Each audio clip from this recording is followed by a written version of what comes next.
I was diagnosed with stage 3 breast cancer in April of 2011. Well, I was diagnosed with stage 3 breast cancer in 2005, and I'm a registered nurse, so I immediately wanted to find out ways that I could reduce a recurrence because I didn't want to go through cancer again. It was in October. It was about 6 months after my initial diagnosis, and I was lying in bed feeling very, very sick from my chemo and feeling very sorry for myself. And a thought occurred to me, and I said, you know, Flo, you're not helping yourself get better by feeling sorry for yourself and with all these negative emotions. Because as a psychologist, I was very aware of the mind-body connection and how my feelings could actually impact on my physical health. So I said, you know, you really have to start feeling more positive about this. And that's not easy, of course, when you're facing cancer.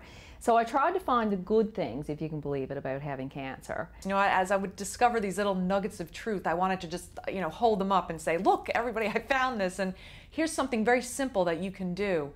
So that's how the blog started, and it's, I call myself the Savvy Sister, Simple Changes for Healthy Living.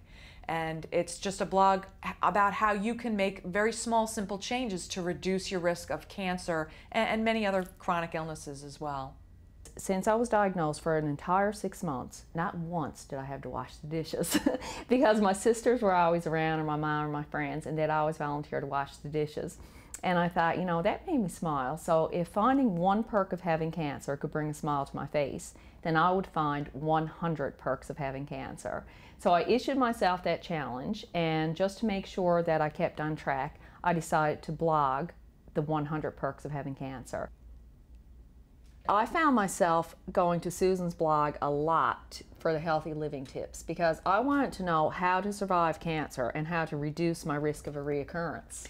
And I was going to Flo's blog to get the perks of cancer, and I loved her sense of humor. We have kind of a similar quirky sense of humor, and she just made me feel good when I read her blog. So that's how we found each other.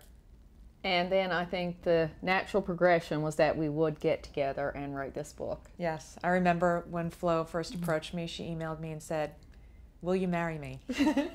And then she said, only kidding, will you write a book with me? What I'm actually proposing is that we write a book, and Susan said, I think I'd rather marry you. Believe it or not, we wrote this book without ever having met. And we did that through the internet, obviously, emails, Skype meetings, and lots of texts. And once the book was finished, I really wanted to meet Flo. I mean, it was a dream, but she lives in Newfoundland. I live in Atlanta, Georgia. So I finally scheduled the trip and flew there, and it was just, I can't explain the feeling. When we met each other and when we actually saw each other, and it was pretty amazing. I felt like something very powerful was happening. You know, two of us were coming together for this purpose, and we were finally meeting, and just more wonderful things were going to happen.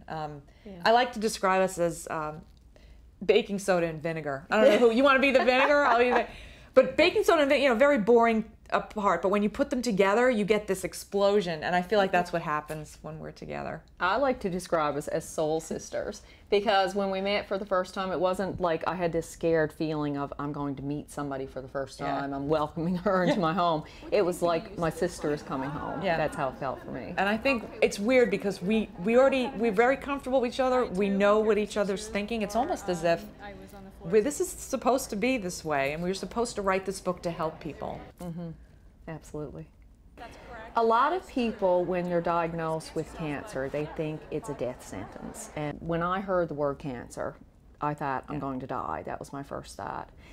And what I learned through a lot of research and reading and through my own experience is that I'm not a helpless victim of cancer. There are a lot of things that I can do that will increase my chances of surviving cancer and reduce my risk of a reoccurrence. And that's not just the healthy living and eating and exercising. There's a whole lot of other things, your mindset, meditation, your spiritual exercises. And we just want people to know that there is hope, and hope heals. And it's not just cancer that the health tips and the mind-body spirit connection will help that you read about in the book. the healthy living and the lifestyle that we promote is going to help all chronic illnesses, you know, heart disease, diabetes, Alzheimer's, multiple sclerosis, all the chronic illnesses that people suffer with. If you live a certain lifestyle that promotes health and healing, it will reduce the risk of all of those other illnesses as well. So we want to bring that message, and that you can be empowered. Even if you just make one choice to change, you're taking that step to being empowered. And even just being empowered is helping you reduce your risk.